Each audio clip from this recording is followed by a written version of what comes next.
Hi, it's HardReset, and today I'll show you how to fix Wi-Fi not working on Samsung Galaxy Z Fold 7.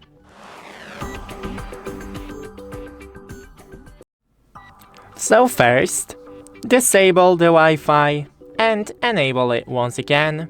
You can do it with airplane mode also. Go into more Wi-Fi settings, click the gear next to your Wi-Fi, and then click Forget. Now, once again, type in the password and try to connect.